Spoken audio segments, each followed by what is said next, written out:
Essa semana parece que vai ser bem emocionante nos mercados, principalmente com a expectativa das decisões das taxas de juros dos bancos centrais, mas principalmente as do Fed. Eu falei no capítulo anterior um pouquinho do dilema, do grande problema em saber qual exatamente vai ser o corte, porque dessa vez você está tendo bolão para tudo quanto é lado, né? Para saber para que lado que o Fed vai e que vai acabar, querendo ou não, definindo o que vai acontecer no resto do mundo. Mas se você parar para pensar, essa semana, até segundo a Bloomberg, eu tô vendo aqui um infográfico, só essa semana você vai ter decisões de bancos centrais em vários lugares que são cruciais. Então, além do Fed, você vai ter o Banco da Inglaterra, você vai ter principalmente o Japão, tá todo mundo esperando para ver o que vai acontecer, se eles vão continuar subindo juros ou não. Você vai ter Taiwan, você vai ter a China, você vai ter o Paraguai, você vai ter inclusive o próprio Brasil, né? Você vai ter a Ucrânia, Moldova, a Turquia, né? E também a África do Sul e a Indonésia. Todos esses países vão ter ali as suas famosas reuniões para ver se os juros vão cair. E aí a gente vai ver uma tendência mundial de coordenação e corte de juros, ou se você vai ter ali todos menos o Japão, né? O Japão indo na contramão de absolutamente todo mundo, deixando os carry trades de cabelo em pé, para saber se isso vai se sustentar ou não. Enfim, muita volatilidade vindo por aí. Ao mesmo tempo, no mercado real, digamos assim, né? Porque esse é um mercado somente voltado nas taxas de juros, como se isso definisse tudo o que acontece nas nossas vidas. Infelizmente, isso faz de forma psicológica, mas existe toda uma economia real, com commodities reais, com produtos reais, né? E as commodities, elas vêm sendo bastante, assim, um alarme extremamente grande, né? Elas vêm despencando, principalmente o petróleo. Eu mesmo fico nos Estados Unidos, eu tô vendo isso se refletir na própria bomba de gasolina de uma forma assim bem interessante, né? Preços que não se via há bastante tempo, né? Então eu estava acostumado ali com o galão a $4,30, depois $4,20, $4,10, aí $3,70, $3,50 e agora eu já vejo galão a $2,90. É claro que depende da região onde você está, mas enfim, isso acaba sendo uma tendência não somente nos Estados Unidos, mas também no mundo inteiro. Você também vê tem vários alarmes acendendo também no processo deflacionário da China. Eu quero fazer outros capítulos sobre esse assunto também. E, obviamente, os Estados Unidos com ali os seus problemas macroeconômicos, principalmente na parte do emprego e também na parte da atividade econômica do consumo dos consumidores, né? E quando você vê números ali como 2,9% sendo ali a média dos americanos, da poupança dos americanos em relação ao que eles ganham, dá para você ver o grande problema que vem por aí e como isso muda todo o consumo. Então você juntando tudo isso, e é claro que a única commodity ali que eu não falei, que é a única que está subindo nas máximas históricas, é o ouro, mostrando justamente que todo mundo busca por segurança, liquidez e tudo isso vai aumentando meio que o medo. Você sente ali quase que uma tempestade perfeita da economia global, parecendo que vai começar a se formar. Mas a gente precisa ver quais são as atitudes a partir de agora, como é que vai ser, o mercado vai se comportar a partir de agora.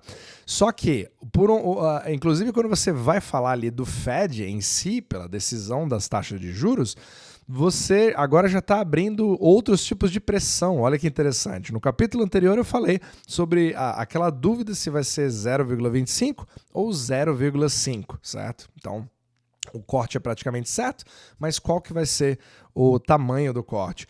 Agora você tem pressão, principalmente pelo lado dos democratas, né, ali liderado pela Elizabeth Warren, pressionando e implorando para o Fed fazer um corte de 0,75 pontos percentuais. Então tudo isso às vésperas de mais um grande evento que vai acontecer em breve, que são as eleições americanas chegando cada vez mais próximas e além disso com uma suposta, eu não sei como é que foi ali, vocês definiram, né, durante a gravação desse capítulo, uma segunda tentativa de assassinato em um dos candidatos. Então, realmente isso aumenta mais ainda a questão de toda a novela, né, que a gente vê na macroeconomia. E agora, infelizmente, isso vai ser o ânimo dos mercados vai ser definido pelas decisões dos bancos centrais, principalmente a do Fed. Então agora fica aquele clima de Copa do Mundo, de o que vai acontecer, quais são as cenas dos próximos capítulos, meio que esperando a ordem vir de cima para baixo, né? Infelizmente é assim que o mercado anda, você percebe até pelas bolsas meio lateralizadas, porque ninguém sabe, tá todo mundo esperando, né? Ninguém quer fazer um movimento muito brusco antes de tomar suas próximas decisões.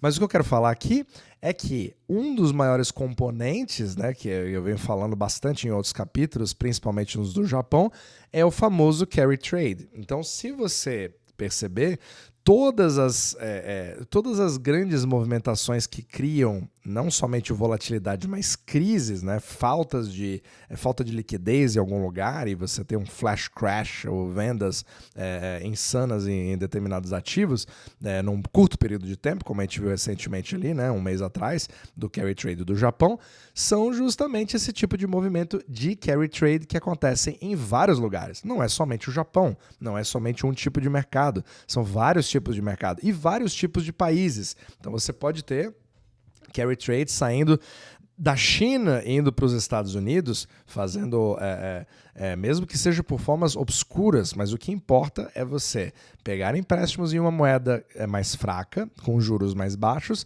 e emprestá-los a juros maiores e pegar esse spread, né? Como se fosse uma grande arbitragem. Essa que é a grande verdade. O objetivo ali do carry trade é você tentar arranjar aquele lucro fácil, entre aspas, e bastante seguro, principalmente quando você tem uma estabilidade que foi permitida por décadas no Japão.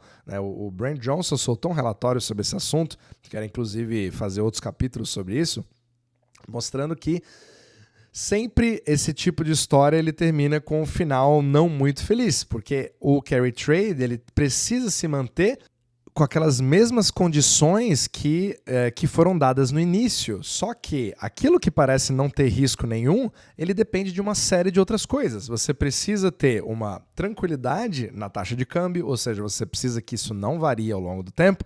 Você também precisa, para isso não variar, você também precisa ter uma tranquilidade política. Você não pode ter nenhum tipo de desarranjo político naquele país onde você está fazendo o carry trade. Só que cada vez mais na situação atual, principalmente quando eu falo sobre desglobalização e o aumento de conflitos, inclusive armados, como é o caso da Rússia com a Ucrânia, ou o caso dos Houthis, né, os piratas ali no Mar Vermelho, que afeta bastante os fretes de containers, etc. Essas incertezas vão criando vários motivos para você ter instabilidades nas taxas de câmbio relativas entre uma moeda e outra em relação ao dólar, né, que está principalmente ali como o outro lado de todas as transações mundiais, por ser a moeda mundial hoje, né, a moeda de reserva global ainda, né, apesar de todas as mudanças, etc., que também faz parte de toda essa volatilidade, os esforços de você desvencilhar disso. Então, todo esse mundo descooperando cada vez mais vai criando cada vez mais a tempestade perfeita para você quebrar os carry trades. Só que os carry trades são exatamente o que faz grande parte do volume de liquidez ao redor do mundo, investindo de um país indo para o outro, né? Então, você tinha, por exemplo, carry trades que se pegava emprestado na Suíça com juros menores para você investir na Austrália. Então, só que chega um momento em que mesmo países como a Suíça podem ter uma certa volatilidade e você, estando alavancado, pode acabar perdendo muito dinheiro quando tem nem que seja uma pequena variação em relação àquela taxa de câmbio da que você estava contando, né, com o seu custo de obtenção daquela moeda. Então, pensa como se fosse uma teia de aranha gigantesca de capital saindo de um lado, indo para o outro, só que é claro que quando você começa a ganhar dinheiro e você conta para os seus amigos que você está ganhando dinheiro, esses amigos entram, aumentam o volume e porque você começa a ganhar dinheiro, você fala, peraí, por que eu não alavanco isso?